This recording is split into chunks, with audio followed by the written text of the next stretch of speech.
자, 여러분들 안녕하세요. 네. 자, 오늘 박병주 매니저 반갑습니다. 자, 오늘 우리 박병주 주식 투어 시청자 여러분들하고 만나 뵙는 주제는 한국 증시가 18년 만의 기회. 즉 이때 시대적인 명분을 가진 종목은 앞으로 20배에서 100배가 나온다. 자, 그리고 또 두 번째 주제는 미국 주식을 매도해서 한국 주식과 중국 주식을 매수를 해야 되는 이유. 자, 그리고 2월 달부터 4월 달까지는 이제 주식이 변동폭이 상당히 클 것입니다. 거기에 따른 단기적인 대응 전략, 그리고 유망주. 이제 이런 혼란한 상황에서도 어떤 종목이 유망할 것인가. 자, 이렇게 이런 순서로 오늘 방송을 준비를 하게 됐습니다. 자, 그러면 여기에서 가장 큰 주제 내용, 요 내용을 간단히 한번 제가 말씀을 드릴게요. 네, 말씀을 드린다면 지금이 왜 기회가 되는가. 자, 지금 현재 시장에서 가장 큰 주제는 바로 이거예요. 가장 요즘에 시장에서 미국 증시가 급락이 나오고 우리나라 증시도 1월 달에 급락이 나왔잖아요. 그 이유는 바로 이것 때문에 그러죠. 그러면은 과거에 금리 인상을 안 했느냐? 했습니다. 2004년에도 이렇게 금리 인상을 시작을 해서 이렇게 굉장히 빠르게 했죠. 무려 9번인가를 연속으로 했어요. 그리고 2015년에도 금리 인상을 한번 하고 나서 1년 동안 쉬고 연속으로 금리 인상을 2018년까지 했었거든요. 그러면 2022년에는 이제 이거는 미국입니다. 미국이 대략 한 3월 16일 미국 연준 회의에서 금리 인상을 공격적으로 한다. 그리고 또 양적 긴축도 한다. 이제 그래서 시장이 빠진 거잖아요. 그러면은 과거에 미국이 금리 인상을 했을 때의 상황과 우리나라 증시가 어떻게 움직였는가를 상호 비교를 하면 돈이 보입니다. 돈이 보이죠. 그래서 저는 2015년 때하고 요 두 개를 보면 지금 양상은 2004년의 양상하고 상당히 여러 가지로 닮아 있다. 왜 그러냐? 2022년에 금리 인상을 3월 달 이후에 7번 연속으로 한다잖아요. 어떤 미국 유명 은행에서는 7번 연속으로도 할 수 있다. 이런 얘기가 나오고 있거든요. 그 말은 결국은 그런 어떤 상황은 2004년 그때 6월 달에도 금리 인상을 9번 연속으로 했어요. 거기 나오잖아요. 여러분 그림에서 보시다시피 자, 나오고 있죠. 자, 그러면 이제 제가 이제 상호 비교를 해서 말씀드렸는데 그러면 다시 처음 주제로 가가지고 내용을 오늘 제가 여러분들한테 하는 주제 내용입니다. 자, 우리나라 증시가 18년 만에 시대적인 명분을 갖는 종목은 20배에서 100배. 자, 요 내용을 그때로 한번 갑니다. 그러면 자, 2004년으로 가겠습니다. 자, 미국이 금리 인상 전에 이렇게 우리나라 증시가 쭉 빠졌죠. 이게 이제 보약이에요. 보약. 저는 보약이라고 말하고 싶어요. 금리 인상이 가져다 주는 보약. 근데 보약은 맛이 쓰죠. 쓴 약이다. 좋은 약은 씁니다. 자, 그 다음에 이제 그때 2004년으로 보면 역시 미국이 금리 인상 전에 이렇게 많이 빠졌어요. 지금하고 비교한다면 지금으로 보면은 한 2460까지 빠졌죠. 3316에서 지금으로 비교하면 그때는 이제 939에서 700 초반까지 빠졌으니까 그때도 여기서 미국 금리 인상 전에 급락이 나왔다가 그 다음에 그 뒤로 이렇게 많이 갔죠. 3년간에 걸쳐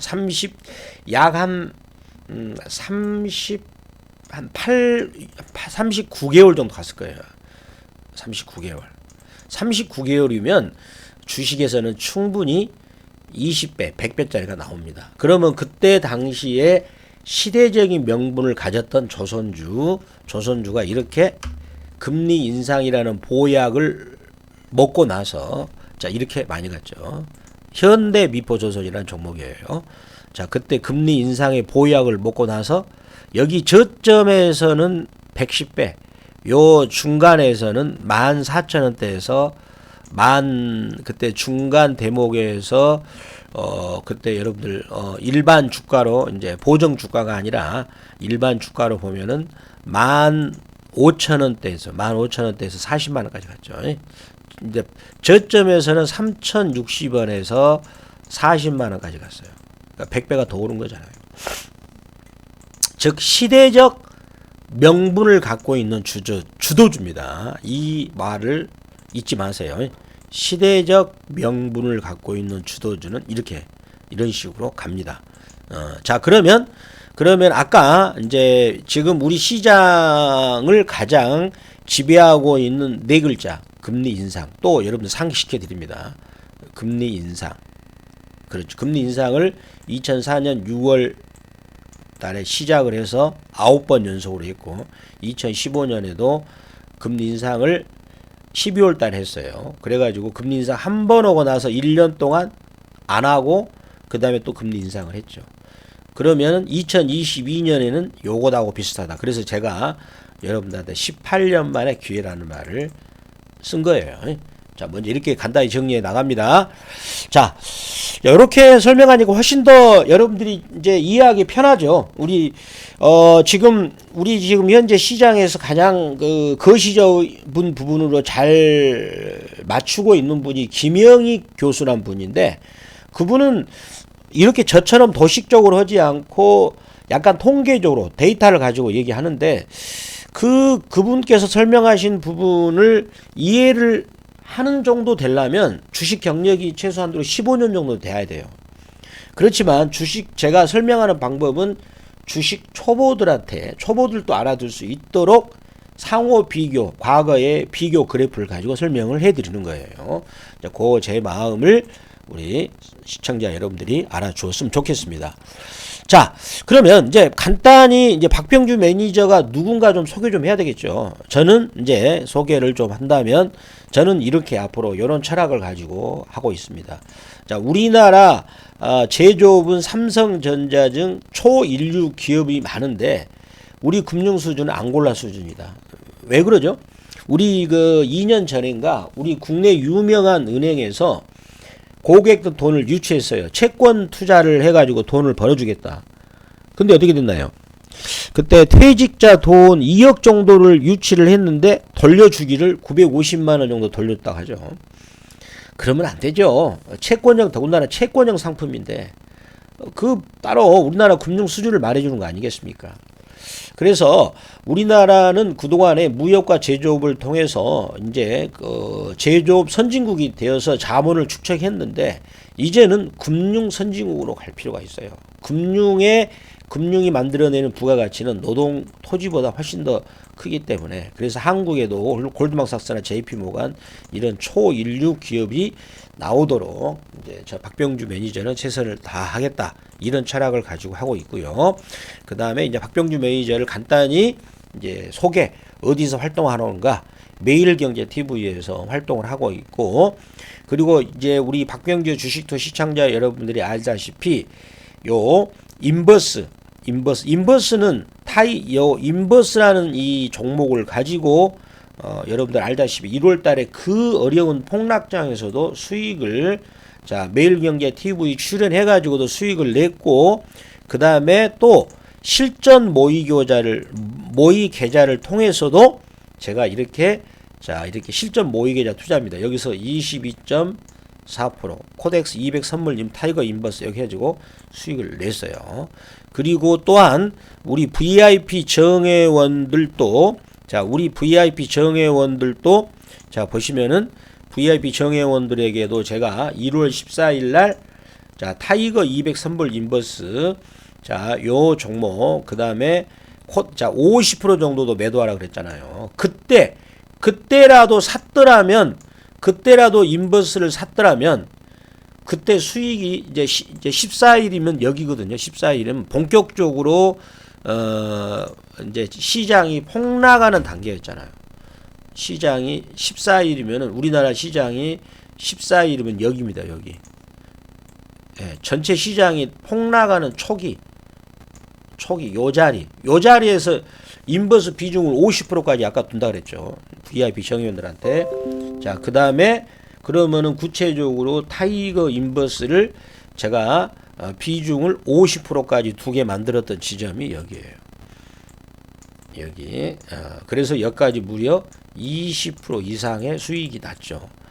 그리고 코덱스 인버스도 타이거 인버스도 이제 코덱스 인버스도 14일이면 여기거든요. 14일이면은 여기죠. 14일이면 여기. 14일이면 요 자리에서 제가 인버스 비중을 확대를 했죠. 50%까지. 다른 주식을 다 팔아서 그랬더니 요거는 20%나 넘게 수익이 났고, 자, 그런데 대형주도 그 이후로 대형주도 제가 LG 디스플레이를 여기서 매도를 전량 매도했거든요. LG 디스플레이를 여기서 전량 매도했죠. 1월 5일인데 LG 디스플레이 대형주도 여기까지 한 24%가 빠졌어요. 대형주가. 그러면 코스닥 종목들은 30% 빠졌어요. 요 기간에. 그 30% 빠진 사이에 인버스는 22% 수익이 났으니까 엄청나죠. 그렇죠. 그러면은 왜 이렇게 대응 전략을 폈는가? 그렇게 필 수 있는 이유는 왜 그래요? 바로 제 박병주 매니저가 20년 투자 경력에 20년 동안 전문가를 했다는 그런 노하우. 그러니까 확실하게 하잖아요. 군더더기 하나 없이, 그죠? 자, LG 디스플레이도 1월 5일 날 우리 정혜원 방에서 매도했던 기록이에요. 자, 군더더기 하나 없이 정확하게 해가지고 지금 하고 있죠.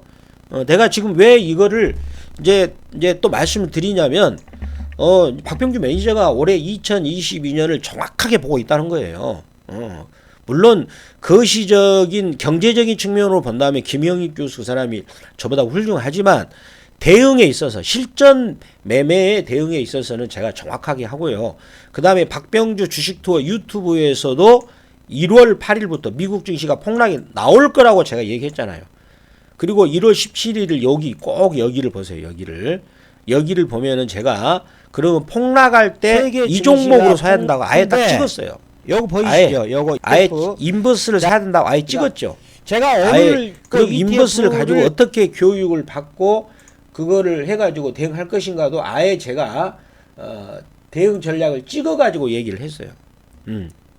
어떻게 교육받아서 매매하는가도 내가 아예 한 종목을 찍어줬어. 사시라고. 그렇잖아요. 1월 17일 날. 그래서 여러분들이 박병주의 주식 투어에서 1월 17일 날 요 강의를 꼭 들으셔야 됩니다. 왜 그러냐면 인버스는 계속 써먹을 때가 있습니다. 앞으로 계속 써먹어요. 인버스는 계속 써먹으니까 우리 박병주 주식 투어 시청자 여러분들은 자, 요거 이제 박병주 주식 투어 유튜브에서 1월 17일 날 요 강의는 꼭 들어주세요. 1월 17일. 왜 들어두냐면 인버스를 어떻게 이제 앞으로 또 써먹을 겁니다. 그거 써먹으면 굉장히 유리하거든. 왜? 자, 왜 유리한가요? 이번 1월 달에 정확하게 보여줬거든요. 이번 1월 달에 이번에 혼쭐 난 사람들 많죠. 이번 1월 달에 정확하게 보여줬잖아요. 우리는 돈 벌고 있는데 이렇게 22%나 돈 벌고 있는데 봐봐요. 돈 벌고 있는데 그렇지 않은 사람은 이번에 계좌가 심지어 LG 디스플레이 대형주도 20% 더 깨졌는데 코스닥은 30% 깨졌죠. 그렇지 않겠어요? 그런데 반면에 그렇지 않는 사람 정회원들은 당연히 돈을 벌었죠. 여러분들. 그렇잖아요. 그래서 요 코덱스 200 선물 인버스, 타이거 200 선물 인버스를 이거를 활용을 앞으로 많이 합니다. 그러면은 내가 이거를 활용을 잘하면 자 365일 돈을 벌 수가 있어요. 박병주 매니저는 지금 혼자 저 한 달에 돈 1억 충분히 법니다. 못 벌 것 같아요? 이 정도 실력이면 봅니다. 저 1억 정도 벌어요. 지난 1월 달에 한 1억 2천까지 벌었어요. 뭐 가지고? 인버스 가지고 매매를 해서. 인버스는 전문가도 매매해도 됩니다. 종목은 매매해서는 안 돼요. 종목은. 회원들하고 겹치면 안 되죠. 그리고 인버스 같은 경우는 그 기초 자체가 지수를 중심으로 하니까, 그거는 매매해도 되죠. 그렇죠. 자, 그러면은, 즉 뭐예요? 요거, 즉, 내가 시황을 정확하게 알면 365일 돈 버는 거예요. 1월 달에도 돈을 벌었으니까. 남들은 다 깨져도. 그만큼 이제 시황이 중요합니다. 시황이 주식 투자 대부분의 90%예요. 1월 달에도 돈을 벌었던 이 전문가 있나요? 회원들한테 벌게 만들어줬던 전문가 있나요? 제가 조금 너무 자랑이 심한 것 같은데, 왜? 이게 필요하거든. 지금 박병주 주식투어 시청자 여러분들은 꼭 인버스를 매매하는 방법을 아셔야 돼요. 내가 그래서 자꾸 자랑하잖아. 여러분들. 제가 여러 번 박병주 주식투어에서 한두 번 얘기한 게 아니라 계속 1월 초에는 인버스만 얘기했어. 누구 말이 맞아? 박병주 말이 맞잖아. 아무튼 여러분 녹화방송 들어보세요. 여기서도 인버스. 자, 이것만 조심하면 여기서부터 나왔을 거야. 여기서부터 조심하라고. 여기서 나왔고 1월 5일부터 다 조심하라고. 전부 다. 1월 달에 올린 1월 제가 유튜브 여기 1월 23일까지도 조심하라 그랬어요. 전부 다 인버스 사라 그랬어. 그래가지고 이제 1월 27일 날은 이제 저점이 왔다는 얘기 했지 않습니까? 제가 지금 1월 달 유튜브 올린 거, 자, 1월 5일 전부 다 뭘 강조했냐면 인버스를 사라고 제가 노골적으로 말했습니다. 노골적으로 분명히 했어요. 여러분들. 그쵸? 분명히 노골적으로 제가 얘기를 했습니다. 그래서 제가 여러분들한테 요 얘기를 하는 겁니다. 어떻게? 365일 돈 버는 방법이 있다. 1월 달에 요것만 샀더라면 남들이 30% 마이너스가 나도 돈을 벌었어. 20%. 얼마나 좋나요? 그렇잖아요. 그러려면 요것을 매매하려면 뭘 알아야 된다? 시황을 알아야 됩니다. 그 시황은 어떻게 봐야 된다? 환율도 알아야 되고, 미국 증시도 알아야 되고, 중국도 알아야 되고. 즉, 종합지수 방향성을 알아야 365일 돈을 벌 수 있습니다. 저는 20년을 전문가를 했기 때문에 너무나 돈 벌기가 쉬워요. 돈 벌기가 쉽습니다. 돈 벌기 너무 쉬워. 2월 달에는 또 레버리지를 매매했더니 또, 돈 1,000만 원을 벌었어요. 코덱스 레버리지. 종목을 안 사고 코덱스 레버리지를 하니까 돈을 벌잖아요. 그렇죠. 자, 이렇게 돈을 벌기가 쉬워요. 그러면은, 어떻게 해야 돈을 벌기가 쉬우냐? 좀 공부를 열심히 해야 되겠지.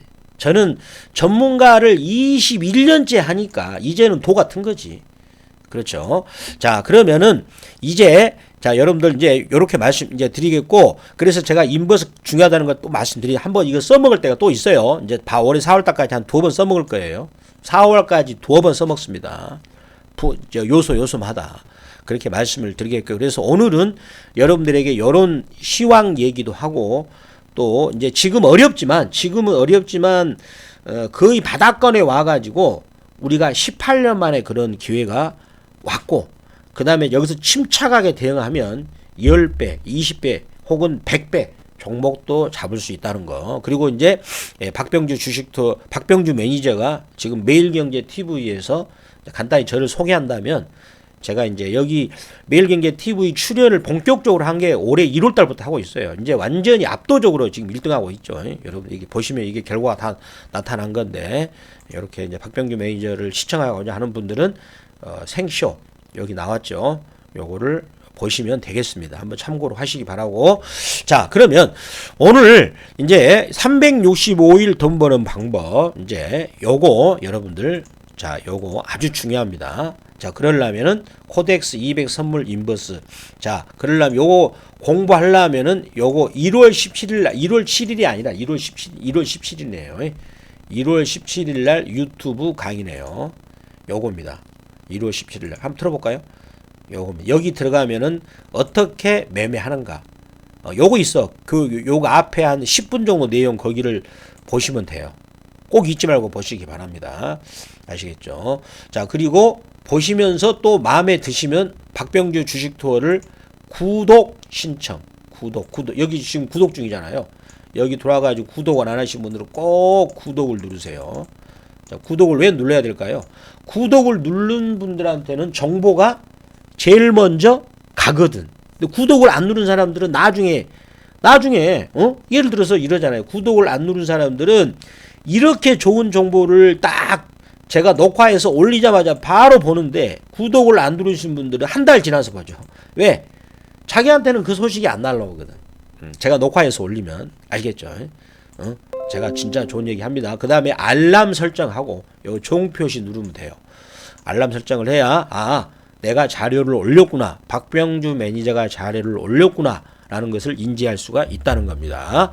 자, 그러면 자, 오늘 여러분들 풍성한 내용을 많이 얘기를 벌써 하는군요. 자, 그러면 여기서 이제 요 내용 들어가면 요 내용. 이 금리 인상. 요 내용이죠. 여러분들. 금리 인상. 요거를 자, 보겠습니다.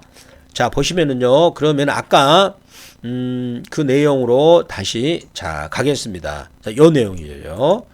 자, 보시면은요. 자, 한국 증시가 18년 만에 기회가 왔다. 즉 시대적 명분을 주도주를 발굴하면 이런 기회가 온다. 그래서 2004년에는 요거였어요. 2004년에는 뭐였냐면 바로 이거였습니다. 2004년에는 그때 어떤 그 시대적인 과제였었냐면, 자, 2004년은 시대적인 어떤 과제였냐면, 잠시만요. 자, 2004년에는 시대적인 것이 어떤 과제였냐면, 이거였죠.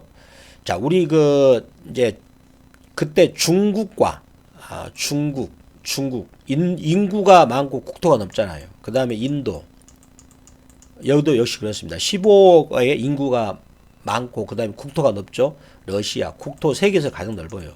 인구가 3억이 넘고 브라질, 역시 남미에서도 가장 큰 국가고 인구도 제일 많은 국가였는데, 자, 여기만 합해도 인구가 벌써 36억 정도 되는군요. 엄청난 인구 아닙니까?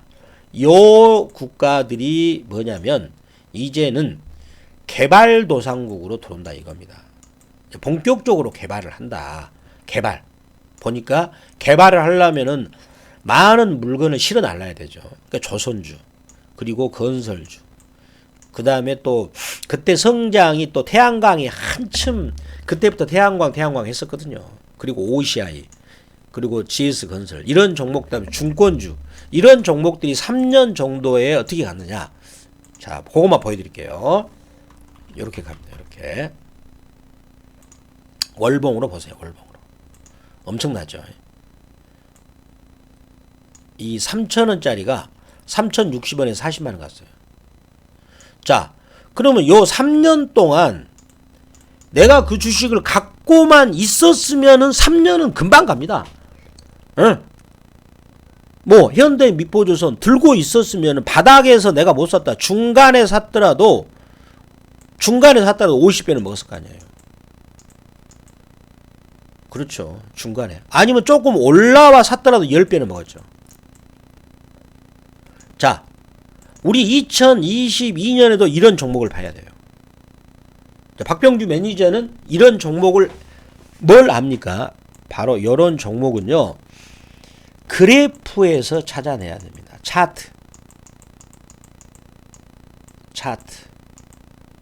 차트에서 딱 나와요. 물론 그때 시대적인 흐름이 또 있죠. 근데 시대적인 흐름을 반영을 해주는 게 그래프거든. 여기서 그때 딱 나왔었고, 그리고 GS건설. 요것도 3년 동안에 한 12배 갔어요. 여기서 딱 만들어 2004년 여기서만 잡았더라도 가만히 내버려 두면 10배잖아요. 얼마나 좋아. 특히 직장생활 하신 분들. 그렇죠. 그때는 플랜트 공사 대표적인 게 누굽니까? 삼성 엔지니어링. 야, 이것도 엄청나게 갔어요. 2004년에 그때 얼마 23,000원짜리가 일단은 여기까지 14만원까지. 23,000원 14만원. 14만원까지 갔어요. 그리고 나서 또 갔어요. 28만원까지. 잠시만요. 여기 2004년에 저점이 얼마냐? 24,000원이 아니라, 아니네. 여기 얼마냐면 3,600원이었네요. 3,600원에서 14만원을 갖고, 그 다음에 또 28만원 갔어요. 하하. 그러면은 3,600원, 10배가 36,000원, 20배면, 오. 거의 한 35배를 갔네요. 35배. 예, 기간이 한 3년 정도 걸려가지고. 그때는 대표적인 플랜트 업체잖아요. 플랜트 업체. 우량주. 엄청나게 갔죠. 그래서 건설 플랜트, 그 다음에 철강. 자, 그 다음에 철강도 포스코가 이렇게 생전이 이렇게 많이 갔어요.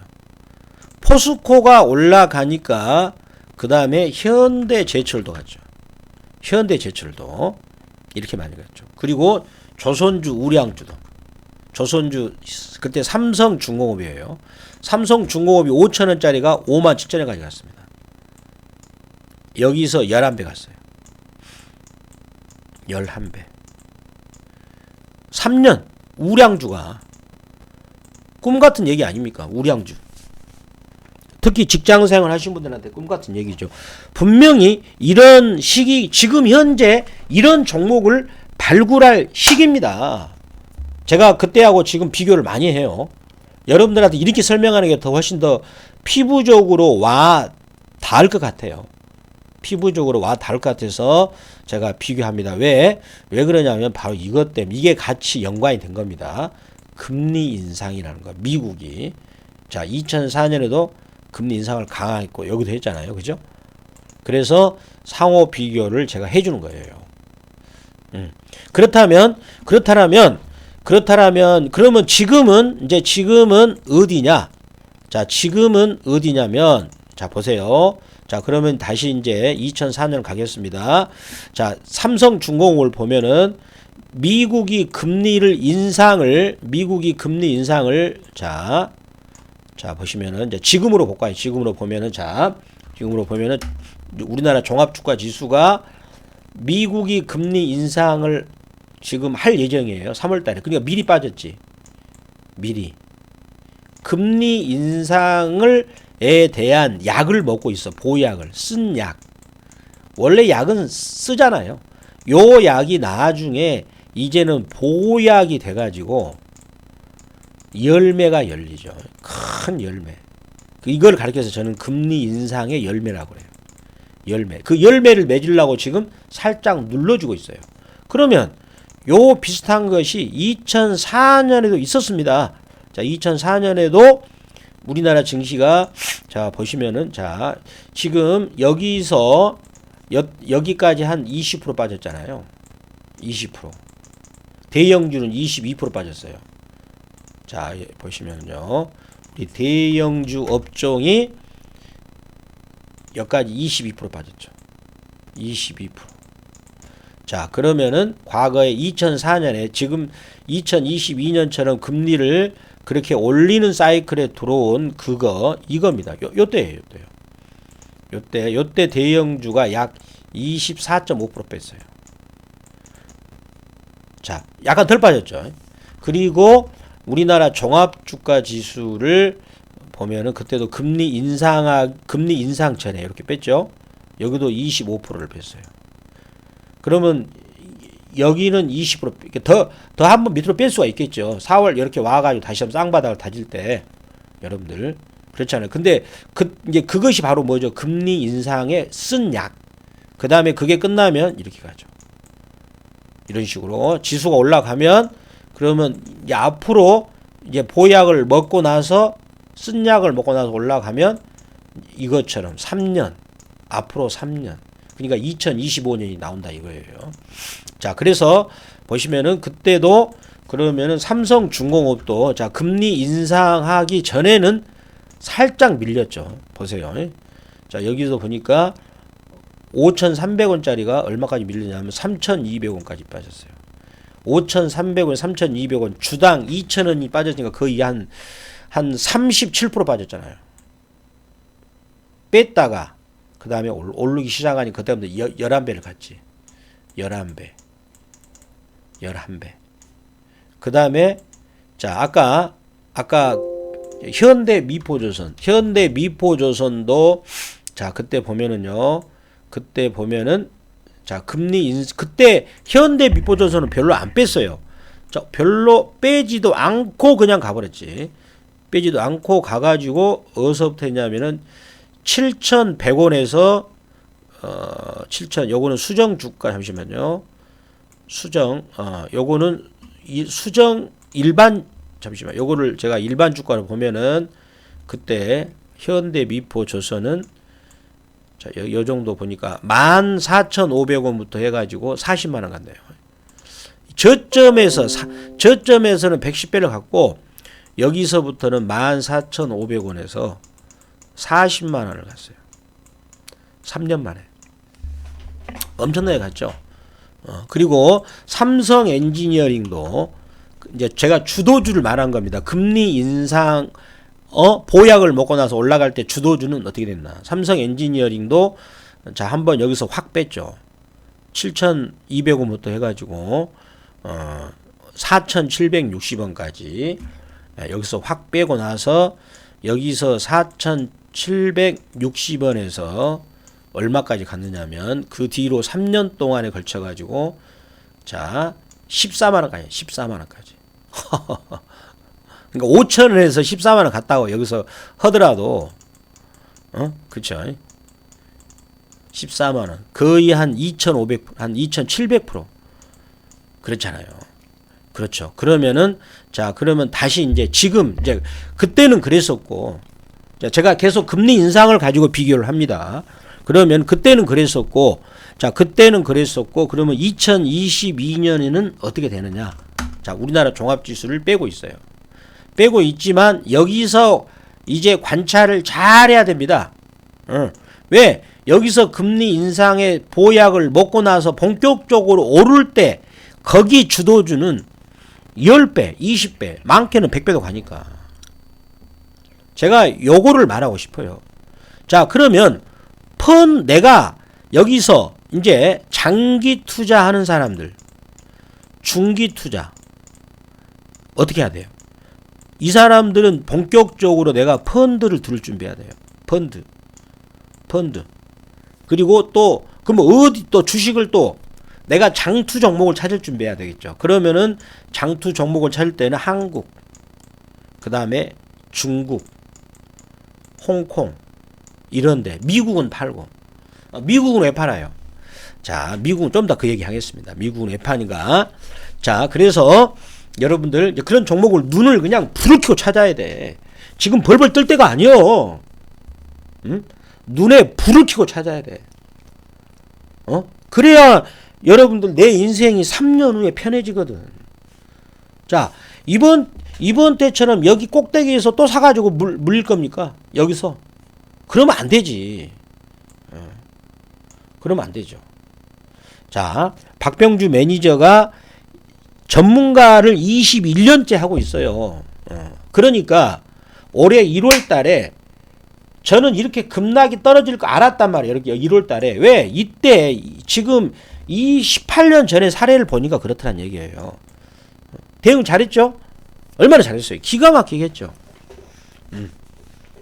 자, 이 주식은 경험이 아주 중요합니다. 머리 가지고 주식 했다가는 망합니다.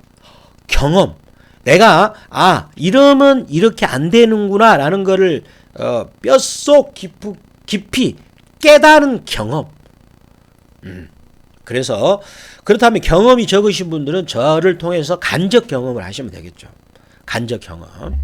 자, 그래서 지금은 장기 투자, 그 다음에 펀드는 서서히 눈에 쌍불을 켜고 찾아봐야 될 이제 시점이다. 라는 것을 여러분들한테 말씀을 드리겠습니다. 말씀드리겠고요. 자, 그다음에 그렇다면 올해는 이제 우리가 여기서 중요한 건 이거예요. 요거는 지금은 저도 지금 연구하고 있어요.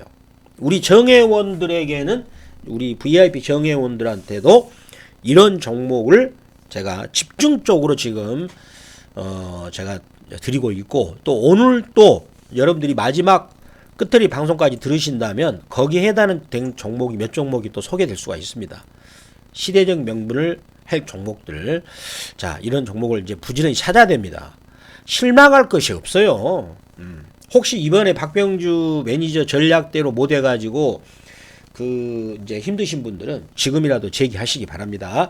자, 그 다음에 이제 금리 인상의 쓴맛이 뭐냐. 자, 금리 인상의 쓴맛이란 뭐냐. 이번에 경험했잖아요. 금리 인상의 쓴맛이란 것을 이번에 경험했죠. 그렇죠. 금리 인상이라는 그 쓴맛을 이제 이번에 경험을 했는데, 자, 이거를 조금 제가 해석을 좀 해드릴게요.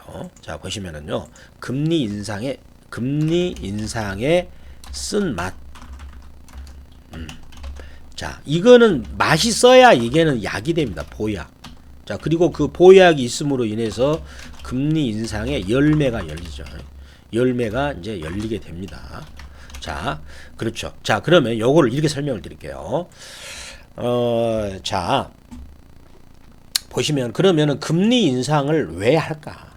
왜 할까? 제가 한번 요거를 한번 도식화 시켜봤어요. 자, 이게 이제 경기의 사이클이라고 봅시다. 경기가 이렇게 수축이 되면 안 되죠. 수축이 되면 이렇게 수축이 되면 이거를 뭐라 디플레이션이라고 하잖아요. 디플레이션. 그러면 디플레이션이 되면 안 좋은 게 뭐냐면은 고용이 줄어들어요. 고용이 줄어들면 사람들이 일을 안 하니까 불안하잖아요. 그래서 작년에 벌써 2년 흘렀습니다. 2020년 그 3월달하고 4월달에 전 세계적으로 돈을 확 뿌렸어요. 돈을 뿌리니까 경기가 죽다가 살아났죠. 서서히 살아나다가 어느 날 갑자기 경기가 탄력이 붙어가지고, 자, 원래 코스는 이렇게 가야 돼요. 원래 코스는, 자, 경기가 가장 좋은 거 이거예요. 가장 좋은 거는 이겁니다. 이런 일정한 속도를 가지고 올라가는 게 제일 좋죠. 이렇게, 이런 식으로. 자, 경기가 일정한 속도를 가지고 올라가는 게 좋은데, 자, 갑자기 2021년 가을 때부터 어떤 신호들이 나타났냐면, 이제, 갑자기 요 범위를 벗어나서 이렇게 가려고 하는 거예요. 이 범위를 벗어나가지고, 이렇게 가려고. 이렇게 가면은, 이 소위 말한 초인플레이션 현상이 벌어지죠. 초인플레이션. 이건 무슨 얘기? 이렇게 생각했습니다. 자, 우리 터키라는 국가를 보면 원래 빵을 한 개를 사는데 우리나라 돈으로 1,000원이면 됐는데 이게 10만 원이 되는 거예요. 10만 원. 그러면은 자, 어떻게 되죠? 내가 물가가 지금 몇 배 오른 겁니까? 100배 오른 거잖아요. 그러면 이 물가가 오른 만큼 내 소득이 줄어드는 거예요. 실질 소득이. 그렇게 되면 여러분, 그렇게 되면 사람들이 선거를 통해서 바꿔버리죠. 그러니까 어떻게 돼? 이 초인플레이션이 되기 전에 이걸 못 가도록 막아버린 거예요. 이렇게 다시 정상 궤도로 들어오도록. 이게 바로 금리 인상이에요. 자, 저는 지금 시청자 여러분들한테 우리 이제 김영익 교수 그분 같은 경우는 굉장히 대학교 교수이기 때문에 경제학적으로 설명을 좀 하시더라고요. 근데 저는 도식적으로 여러분들이 이해하도록 편하게끔 제 방식대로 하는 겁니다. 여러분들 어찌 보면 이게 더 이해하기 편할 수도 있어요. 자, 그러면 그래서 경기는 이런 식으로 된 게 가장 이상적이에요. 그래야 이게 지금 경기잖아요. 그러면 이렇게 경기가 확장이 되면 당연히 일자리도 창출이 되겠죠. 경기가 줄어들면 일자리 없어지지만 그렇잖아요. 그리고 물가도 이제 그 서서히 올라가기 때문에 이 서민들이 힘들지 않고 그러잖아요. 그리고 보시면 잘 봐요. 자, 금리 인상을 할 때는 보세요. 경기가 이렇게 수축이 아니에요. 수축이 아니고 뭐죠? 팽창을 하고 있어요. 팽창을. 근데 팽창이 너무나 급격히 안 하도록 지금 줄이는 게 금리 인상이에요. 그렇죠? 이렇게 경기가 수축을 하면 어떻게 돼? 당연히 기업들의 실적은 안 좋아지지. 실적이 떨어지잖아요. 그리고 이렇게 이렇게 경기가 수축을 하면 금리를 인하를 해요. 인하를. 그리고 돈을 풀고. 그렇죠. 그러면 이렇게 되면 돈 가치가 떨어지거든요. 돈 가치가 떨어져요. 대신에 돈 가치가 떨어지는 대신에 주가는 오르죠. 주가는 상승을 합니다. 아니, 돈 가치가 떨어지고 이제는 채권 대신에 제가 잠시만 채권 가격은 상승을 합니다. 그래서 이렇게 요 경기가 수축 국면에서는 주가가 폭락하는 이유가 그것 때문에 그래요. 여러분들. 그것 때문에 채권 가격이 급등하고 반대신에 주가는 빠지르잖아요. 그런데 이렇게 경기가 본격적으로 좋아질 때는 자, 이름이 금리 인상을 하지만 경기가 팽창해서 올라가니까 당연히 실적은 계속 좋아지죠. 근데 제가 왜 금리 인상의 보약이라 그랬어요? 요렇게 밑으로 올라가는 거 팍 잡을 때 금리 인상으로 잡잖아요. 그러니까 어땠어? 미국 증시가 올해 1월 달에 폭락이 나왔지. 폭락이 나오니까 우리나라 종목들도 실적이 없는 주식은 더 빠졌어요. 특히 코스닥, 메타버스 관련주들, 소위 메타버스를 하는 주식 있잖아요. 메타버스, 위지워크 스튜디오, 뭐 카카오 게임즈 이런 종목들 지금 실적이 뒷받침이 안 돼요. 그 다음에 위메이드나 이런 종목들은 주가가 작년 가을 이후에 메타버스 관련주라 해서 주가가 많이 올라갔어요. 올라갔지만 실적이 뒷받침이 안 되는 상황에서 금리 인상 카드를 훅 하고 나오니까 주가가 폭락을 했지. 이게 바로 쓴맛이야, 쓴맛. 금리 인상을 함으로 인해서 너무 거품이 많은 걸 빼버린 거지. 자, 금리 인상하게 되면은 이런 그 실적이 없는 회사들 입장에서는 어떻게 됩니까?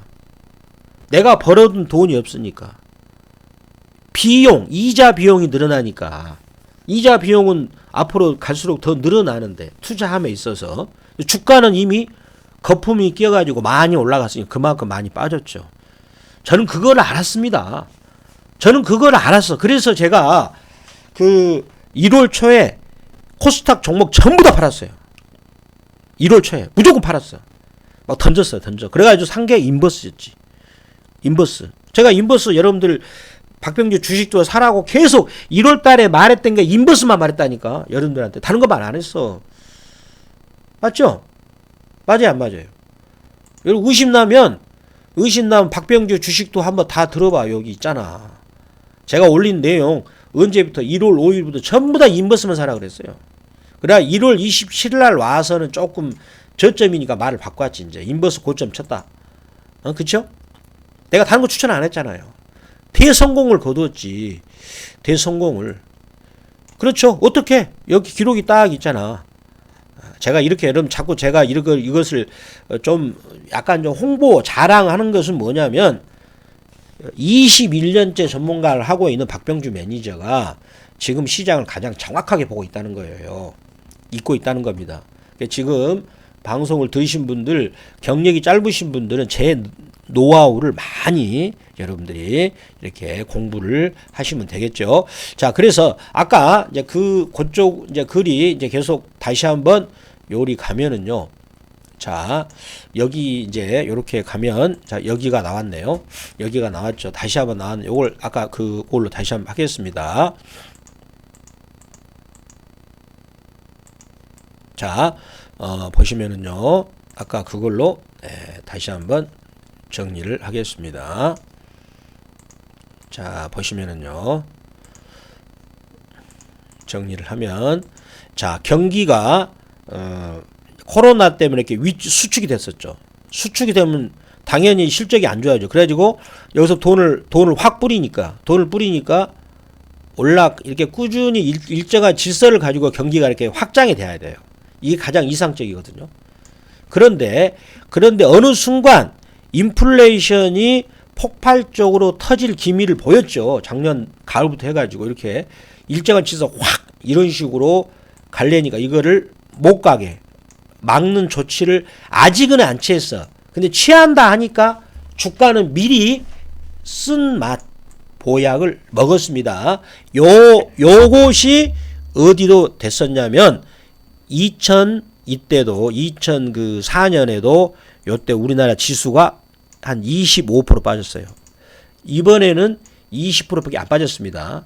만약에 지금으로 25% 빼면은요 2,500을 깹니다. 한 2,460 정도 나와요. 무섭죠? 여러분들 제가 있으니까 무서워하지 마세요. 다 제가 대응하고 있어요. 자, 그래서 보시면은요 이 보약을 먹고 나서 그 다음에 3년 동안 이렇게 종합주가지수가 오르니까 여기서 아까 우리가 봤다시피 10배 중권주도 당시 10배를 가더라고요. 자, DB금융투자도 그때 중권주는 2년 만에 딱 2년 만에 10배 가더라고요. 10배 더 갔죠. 자, 그때 보니까 10배 더 갔네요. 여기가 1,900원에서 29,000원을 갔거든요. 요 간 기록이 약 한 2년 만에 갔어요. 2년 만에. 아니 2년이 아니라 32개월 만에 갔네요. 32개월 만에. 엄청난 대박이죠. 여러분들. 자, 그러한 것이 다시 한번 중권주가 간다는 말이 아니라 그랬다는 거예요, 여러분들. 보약을 먹고 나서 제가 지금 말하는 거는 그 얘기입니다. 그러면은 이제 지금으로 돌아와서 자, 지금 같은 경우는 그러면은 단기 하락이 마무리됐느냐? 제가 보기에는 그렇지는 않는 것 같아요. 우리 지수가 여기서 단기 하락은 저는 그렇지 않는 것 같아. 다시 한번 2850에서 2850선부터 2880선까지 요 범위로 지수가 이제 왔다가 다시 한번 쌍바닥까지 확인할 때 여기를 다시 깰 수도 있어요. 그는 이제 그러면 요 지점에서는 뭘 하는 거지? 인버스를 사야지. 지수 고점에서는. 그래서 인버스 공부를 내가 해두라는 거예요. 그때 가가지고 또 놓치면 안 되잖아요. 그죠? 그때 가면 또 놓치면 안 되지. 그래서 인버스 공부를 하라니까. 어떻게? 그 하는 방법은 내가 좀 해라. 공부 좀 해. 왜 가르쳐줘도, 돈 벌어 가르쳐줘도 돈을 그렇게 안 할래. 요거요, 박병규 주식 투어 이날, 1월 17일 날 들으세요. 한 10분만 들으면 된다고. 그쵸? 10분만 들으면 돼요. 그리고 구독 신청하시고. 왜 구독 신청해야 됩니까? 구독자들한테는 이런 좋은 정보가 남들보다 먼저 가거든. 남들보다 먼저 가요. 좋은 정보를 한 달 지나서 들으면 아무런 필요 없잖아요. 그래서 구독을 신청을 하고, 지금 저는 구독 중이죠. 그 다음에 알람 설정을 하고, 이렇게 한다 이 말입니다. 그렇죠? 알람 설정 여기 있네요. 여기 전체 여기 나왔네요. 전체 알람 설정 여기 빨간 요걸 누르면 돼요. 이렇게 그럼 알람 설정이 됩니다. 아시겠죠? 자, 그러면 다시 한번 또 가겠습니다. 이제 제가 큰 그림을 그리고 있어요. 지금 현재 여러분들 이번에는 놓쳐서는 안 돼. 응? 자, 그래서 금리 인상의 쓴맛이 뭔가를 제가 설명을 드렸습니다. 쓴맛은 뭐야? 주가가 빠지는 거지 뭡니까? 그리고 나서 이제 금리 인상의 열매가 본격적으로 이제 여러분들 열리게 되면 금리 인상의 본격적으로 열매가 여러분들 이제 열리게 될 겁니다. 그래서 그러한 것들을 앞으로 이제 4월까지는 조금 시장이 왔다 갔다 할 수가 있어요. 왔다 갔다 할 수가 있습니다. 여러분들 4월까지는 왔다 갔다 할 수 있는데 왜 그러냐면 그거를 보게 된다면 먼저 미국이 지금 중국은 별로고 문제가 없는데 미국이 지금은 아직은 안정이 안 된 상태예요. 자, 미국 증시가 아직은 안정이 덜 됐다라고 저는 생각이 들어요. 그래서 이제 왜 그러냐면 이제 이제 미국이 과거에 금리 인상을 하기 전에의 그때 상황을 보면 W자형으로 빠집니다. W자형으로 이렇게 빠지더라고요. 자, 이런 식으로 빠져요. 이렇게. 그럼 여기가 어딜까? 여기가 금리 인상을 시작하는 시작점. 그러니까 금리 인상 이번에 한번 뺐다가 금리 인상 전까지 올랐다가 다시 금리 인상하고 나서 다시 한번 뺐다 그다음부터 올라가거든. 이때 그랬잖아요. 이때. 여기 저 화살표를 보면 2015년에도 금리 인상 전에 급락을 했죠. 올랐어. 다시 금리 인상 후에 뺐다 그다음부터 쫙 갔거든요. 그렇죠. 그러면 지금으로 보면 미국은 지금 어딜까요? 아직 여기가 확인되었다라고는 아직은 모르겠어요. 그렇죠. 아직은 모르겠어. 그렇죠. 그 상태에서 이제 근데 3월 달에 금리 인상을 하면 여기가 완성돼서 이렇게 가고 있는지도 모른다고 봅니다. 그래서 그러면 여기는 대략 저는 4월 달로 보거든요. 그럼 이제 지금으로 오겠습니다. 미국 나스닥입니다. 제가 미국 나스닥을 정확하게 맞췄잖아요. 정확하게. 미국 나스닥을 어디서부터 위기감을 느꼈냐면 이때입니다. 이때 1월 3일 날 여기서 폭락이 올 때 여기서 위기감을 느껴가 그때부터는 보일 때마다 그냥 미국이 폭락이 온다라고 했거든. 그 사람들이 폭락이 온다가 싫어하더라고. 그쵸? 싫어했었죠. 그리고 나 결코 사단이 났잖아요. 이렇게 사단이 났잖아요. 그래서 미국 증시가 지금 일단은 21선까지 왔다가 지금 다시 올라가고 있습니다. 올라가고 있어요. 제가 보기에는 미국 나스닥은 15,000까지는 갈 것 같아요. 15,000까지. 15,000까지는 일단은 저는 갈 것으로 봅니다. 15,000 뚫고 나서 또 이제 상황을 좀 봐야 되겠죠. 상황을 봐야 돼서. 그래서 미국은 이제 여기서 다시 왔다가 다시 한번 빠질 수가 있어요. 그러면 여기 고점에서 뭘 해야 돼? 인버스를 살 준비를 해야 되겠지. 또 당하면 안 되니까. 근데 당하면 바보지. 이렇게 가르쳐 줬는데도.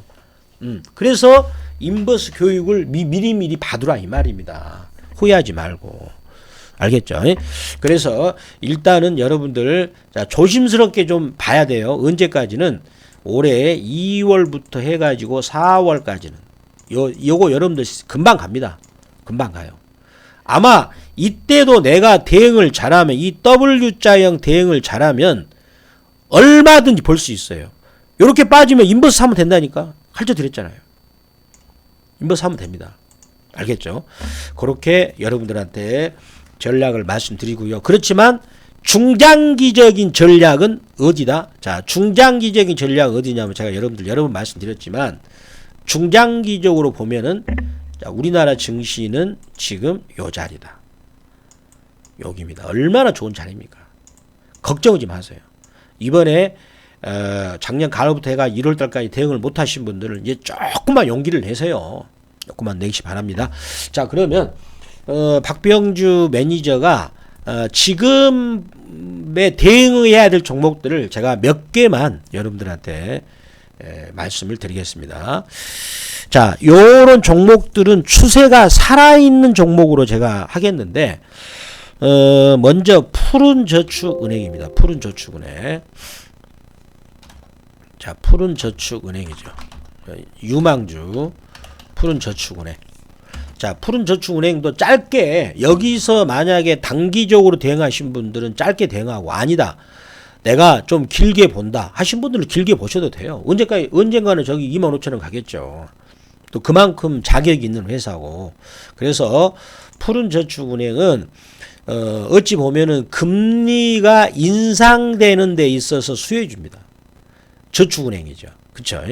그래서 지금 이 회사의 그 사업보고서 재무제표를 보면은요, 영업이익이 올해 2021년에는 안 나왔지만 제가 보기에는 400억 정도는 충분하다고 봐요. 그리고 순이익도 올해는 300억 정도를 예상을 할 수가 있어요. 더군다나 금리 인상 수혜주잖아요. 그래서 이렇게 보면은 지금 시가총액 2천억 되면 싸잖아요. 싸죠. 재산으로 시가총액이 3천억 이상은 돼야 됐죠. 그래서 요 가격도 푸른저축은행이 아주 싸죠. 자, 가격도 푸른저축은행이 아주 쌉니다. 지금 보다시피 저기 26,000원 갔다가 지금 얼마예요? 13,000원이니까 반토막 났네. 26,000원 갔다가 얼마까지 빠졌습니까? 자, 18,000원까지 빠졌네요. 18,000원까지 빠졌다가 지금 13,650원이기 때문에 푸른저축은행은 싸다. 푸른저축은행. 자, 금리 인상에 대한 그런 수혜주가 되겠다라고 말씀드리겠고요. 자, 그 다음에 그 전기차 관련 수혜주가 또 있습니다. 바로 뉴인텍이죠. 뉴인텍. 자, 뉴인텍이라는 종목이 있어요. 자, 뉴인텍이라는 이 종목은 그 지난번에 자, 뉴인텍이라는 종목이 있죠. 뉴인텍. 자, 뉴인텍이라는 종목은 지금 자, 이 회사가 지금 보면은요, 지난번에 요 내용을 한번 보겠습니다. 이 내용을 한번, 뉴스를 한번 볼게요. 이게 좀 인상 깊습니다. 우리나라 전기차의 축전지 시장에서는 1등 회사예요. 축전지라는 건 뭐예요? 이 전기가 들어왔을 때 그거를 보관했다가 자동차에다 뿌려주는 장치인데, 이게 현대 아이오닉 5도 기아 여기다는 거의 독점적으로 공급을 하고 있어요. 자, 뉴인텍이라는 회사가. 그렇죠. 지금 원래는 이런 축전지에 대한 기술이 냉장고 이쪽에 들어갔는데 자동차는 훨씬 많이 들어가죠. 뉴인텍. 자, 그래서 이 회사도 보면은요, 지금 지난번에 1월 달에 여기서 한번 강하게 갔다가 전체 시장이 밑으로 급락이 나오면서 확 빠졌거든요. 그래서 뉴인텍도 저점에 찬스가 되겠다라고 봅니다. 보고요. 그 다음에 이제 마지막으로 그 세 번째 종목은 바로 DY 파워입니다. DY 파워. 자, 이것도 자, 중요한 게 가격이 지금 그 21,000원부터 14,000원까지 많이 빠졌죠. 자, 그래서 주가의 파동도 이제 예전에 27,000원까지 갔다가 지금 여러분들 좀 빠졌는데, 여기가 1파, 여기가 2파, 여기가 3파로 올라가는 건데, 자, 이 회사도 굉장히 놀라울 정도로 지금 재평이 됐습니다. 이 회사의 사업 보고서를 읽어보면은, 자, 요거 보겠습니다. 깜짝 놀랐어요. 이게 사업 보고서. 이제 시장에서 이 회사의 실적에 대한 전망을 내놓은 겁니다. 내놓은 건데, 매출액이 작년에 4,000억대, 올해는 4,200억. 잘 보셨죠? 영업이익이 작년에 437억, 올해 470억입니다. 순이익이 작년 309억, 올해는 347억. 보셨죠? 자, 그러면 이 정도가 되면 이 회사의 가치는 3,500억이 넘어가야 돼요. 이 정도가 되면 돈을 엄청 잘 벌잖아요. 근데 지금 얼마야? 가치가, 시장 가치가 1,557억입니다. 굉장히 싸죠. 1,557억. DY 파워. 자, 그리고 그 DY 파워라는 회사는 주로 이제 거래를 어디하고 하고 있느냐? 이 회사의 주요 거래처가 굴지의 세계적인 기업들입니다. 그래서 요 회사를 제가 간단히 증권사에서 온 리포트를 좀 보겠습니다. 보시면 작년 가을에 만들었던 이제 리포트가 되겠는데, 요거를 자 보겠습니다. 자, 보시면은 DY 파워, 이게 뭐냐면은 뭐를 만드는 회사면, 우리 굴삭기 있죠. 굴삭기 굴삭기의 유압장치를 굴삭기 유압장치. 유압장치가 뭡니까? 굴삭기가 막 굽어지도록 펴지도록 하는 그 장치가 있어요. 거기에 이 회사가 거의 매출액의 한 90%를 하고 있는데 지금 이 회사는 지금 다른 이런 종목들에 비해서는 굉장히 좀 저평가되어 있는 상태다. 이렇게 보겠습니다. 그래서 지금 이제 증권사에서 보고로 보더라도 퍼가 이게 3, 4배밖에 안 돼요. 굉장히 싸죠. 굉장히. 그리고 자기 자본 대비 이익률도 15% 정도 되는데 요 정도가 되면 지금 이 종목의 시가총액은 얼마가 돼야 돼요? 4천억이 되더라도 문제없어요. 돈 잘 벌죠. 자, 돈 분명히 잘 벌어요. 지금부터는 이렇게 돈을 잘 벌고 저평가된 종목, 이런 종목들이 바로 이제는 금리 인상기 때, 금리 인상기라는 거 바로 이제 실적 장세를 말하잖아요. 그때 이제 주목을 하는 기업이다. DY 파워. 자, 그래서 오늘 제가 소개했던 종목들은 세 종목이죠. 소개한 종목은 세 종목이 되겠습니다. 그래서 정리하면은 이거죠. 요거를 빼고 요거 히림도 한번 보세요, 여러분들. 히림도 한번 보시기 바랍니다. 히림도.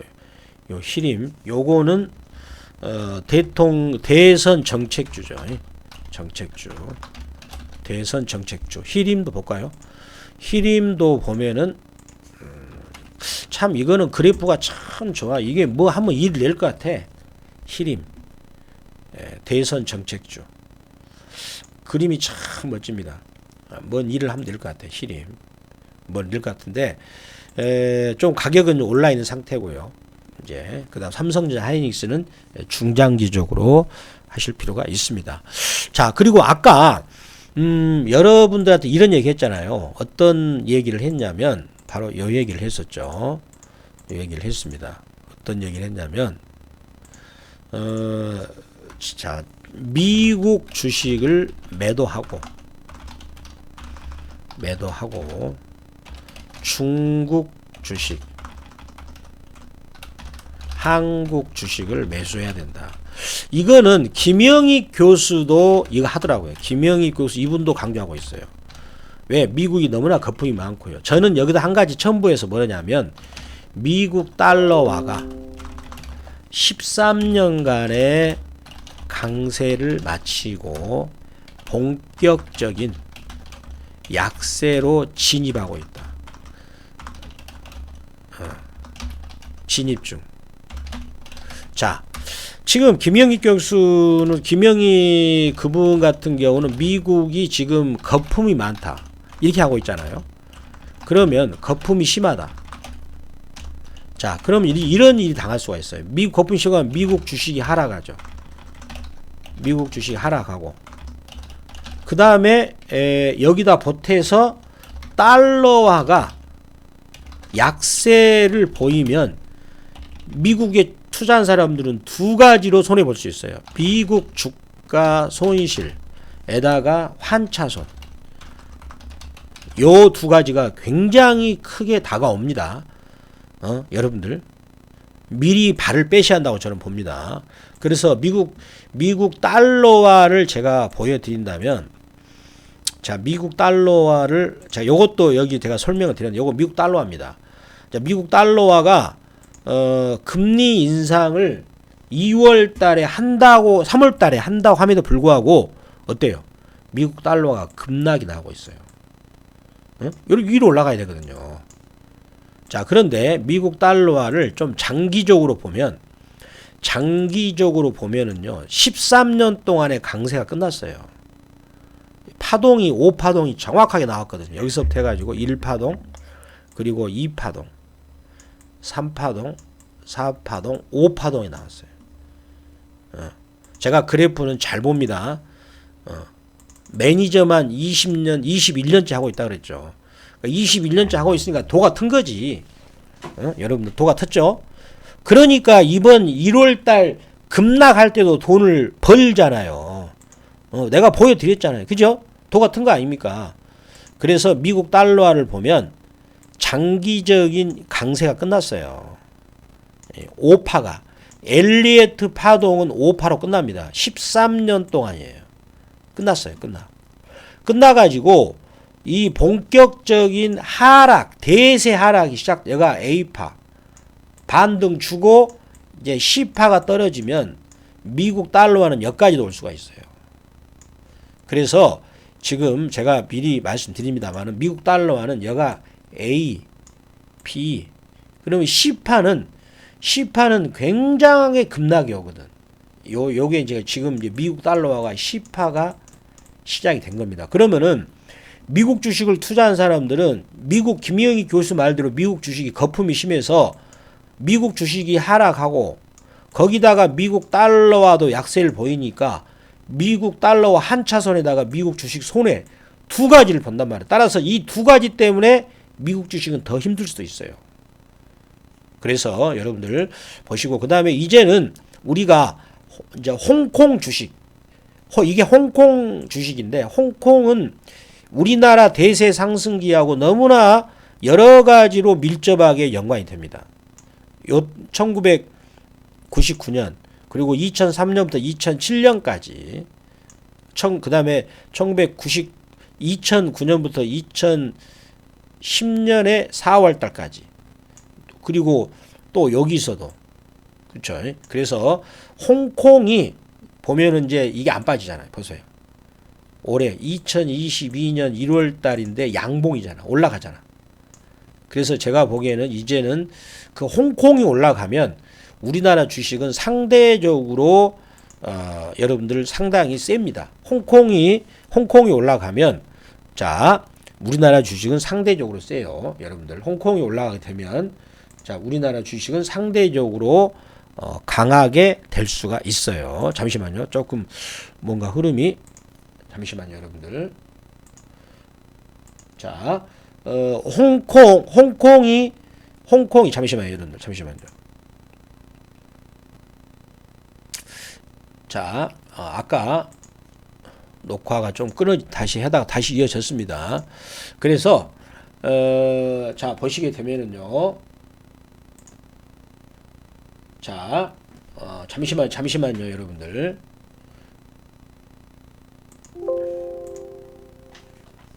자, 잠시만요. 잠시 하다가 방송이 조금 죄송합니다. 우리 저 방송 들으신 분들 조금 양해 좀 바랍니다. 다시 재개하겠습니다.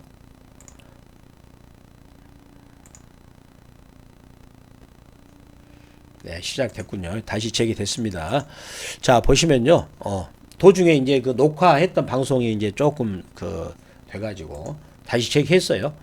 다시 이제 재개했는데, 자, 요게 홍콩 주식인데, 자, 홍콩 주식이, 홍콩은 우리나라 과거의 대세 상승기 때 항상 동반자 역할을 했습니다. 무슨 말이에요? 동행했다는 거예요. 동행을 했습니다. 자, 홍콩이 1999년에 98년부터 2000년 초반대까지 굉장히 강했죠. 그때 우리나라도 급등했고요. 그 다음에 2003년부터 2007년까지도 같이 급등했고, 그 다음에 2009년부터 2011년 4월달까지 같이 올라갔고, 그 다음에 2016년, 2018년대까지 같이 올라갔고, 또 요때 2020년부터 2021년 초까지 같이 올라갔죠. 또 이번에 안 좋았을 때 같이 빠져가지고 이제 올라가고 있잖아요. 그렇죠. 홍콩. 제가 여러분들한테 보여드리고 있는 게 뭐냐면은 홍콩입니다. 홍콩. 자, 홍콩. 중국 경제 상황을 어찌 보면은 제3자 측에서 가장 정확하게 반영하고 있는 홍콩입니다. 전문가들 이런 얘기 하지 않잖아요. 박병주 매니저만 지금 그 얘기를 하고 있다는 거 여러분들 아시기 바라고요. 그래서 미국 주식은 조심해야 된다. 이렇게 결론을 내려드리겠습니다. 자, 여러분들, 네, 감사합니다. 수고하셨습니다.